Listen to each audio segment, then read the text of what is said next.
Aku menunggu Pak Rangga sambil sesekali melihat ke arah ruangannya. Setelah dia keluar, dia langsung menghampiriku. "Ayo masuk mobil saya," ajaknya sembari berjalan menuju lantai bawah. "Baik Pak." Aku mengikuti langkahnya dari belakang. Pandangan karyawan lain tertuju kepada kami. Aku bingung menghadapi situasi seperti ini. Aku hanya bisa melemparkan senyuman kepada mereka. Pak Rangga segera memasuki kendaraan roda 4 miliknya. Lalu aku juga mengikutinya. Kami pun segera meluncur.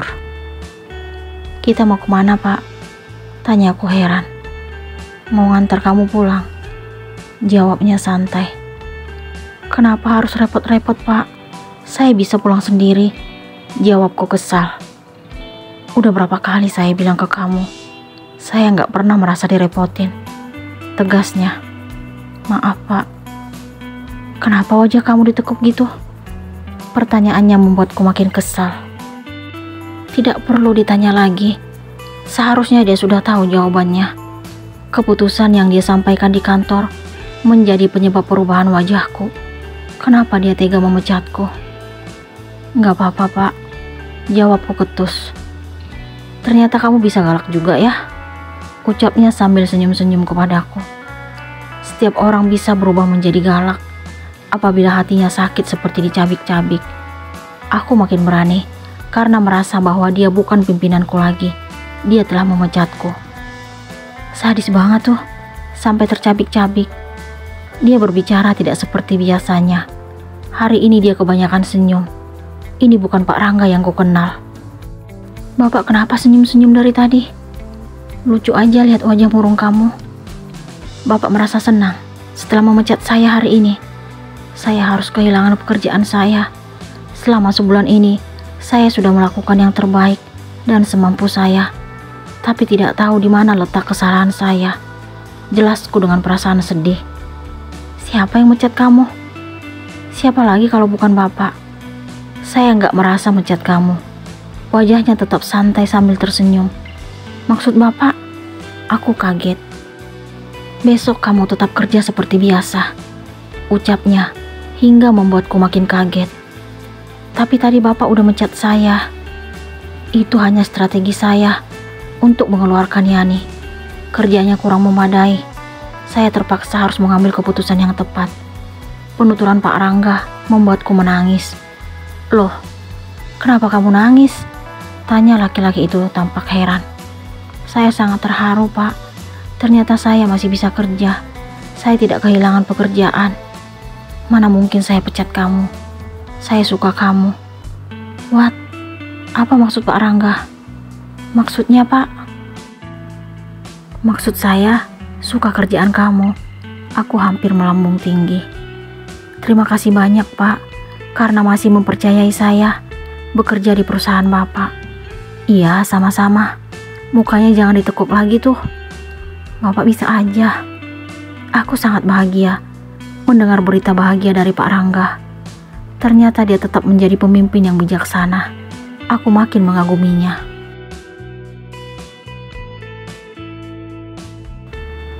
"Bu, ini gaji pertama Citra." Aku menyerahkan amplop coklat yang aku terima tadi di kantor kepada ibu. "Alhamdulillah." "Kenapa kamu langsung serahkan ke ibu, Nduk?" "Nggak apa-apa Bu, ibu gunakan uangnya untuk membantu memenuhi kebutuhan keluarga kita." "Ini masih utuh Nduk. Kamu kenapa nggak ambil untuk membeli kebutuhan kamu? Nanti kalau Citra butuh, tinggal minta aja sama ibu." "Terserah kamu aja Nduk. Kalau memang itu mau kamu, ibu akan terima uangnya." "Iya Bu, Citra ingin mengurangi beban ibu dan bapak. Saatnya sekarang Citra yang bantu dan membahagiakan orang tua." Aku memeluk ibu. "Terima kasih Nduk, kamu selalu mengerti keadaan ibu dan bapak. Seorang anak harus bisa mengerti keadaan orang tuanya. Oh ya, tadi kamu pulang naik apa? Ada angkot enggak lewat kantor tempat kamu kerja?" Tumben ibu bertanya. "Jarang angkot lewat di sekitar kantor Bu. Jadi, kamu pulang naik apa?" "Tadi Citra diantar sama Pak Rangga." "Siapa itu Pak Rangga?" Ibu sepertinya penasaran. "Direktur di kantor Bu." Baik sekali dia bersedia mengantar kamu pulang. Iya Bu, Pak Rangga orangnya baik, perhatian sama karyawan, paling mengerti dengan keadaan karyawan. Dia juga tidak sombong. Ibu tahu nggak, yang punya perusahaan juga orang tuanya. Jadi dia anak dari pemilik perusahaan. Jelasku panjang lebar. Kamu harus bersyukur dapat bos yang baik, Nduk. Kerja yang baik dan bisa membuat bos merasa senang. Ibu memberikan nasihat. Pasti Bu, Citra akan lakukan yang terbaik demi keluarga kita. Terima kasih, Nduk. Iya Bu, peluk lagi deh ibuku yang paling hebat nih. Aku dan ibu kembali berpelukan. Kami sangat bahagia hari ini.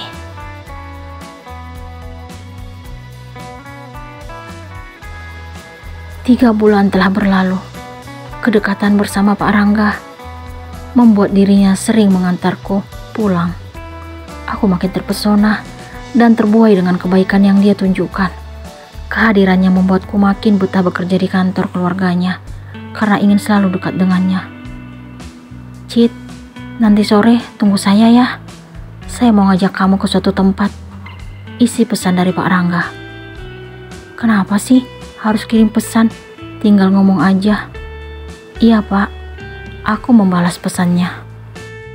Aku penasaran, kemana dia akan mengajakku? Biasanya hampir setiap sore, dia hanya mengantarku pulang. Hari ini kenapa berbeda? Pak Rangga memang sulit ditebak.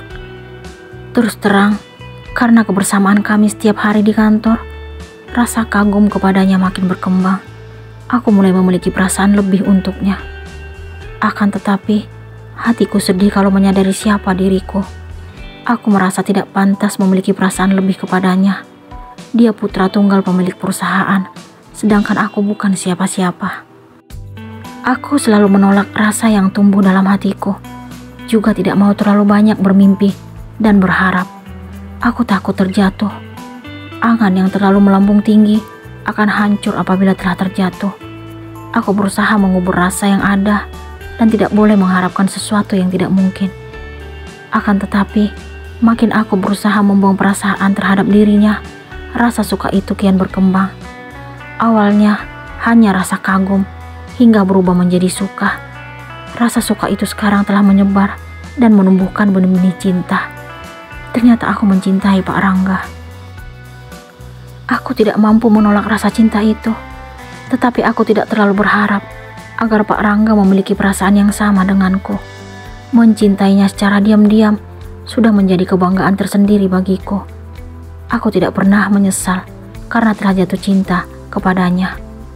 Pak Rangga cinta pertamaku.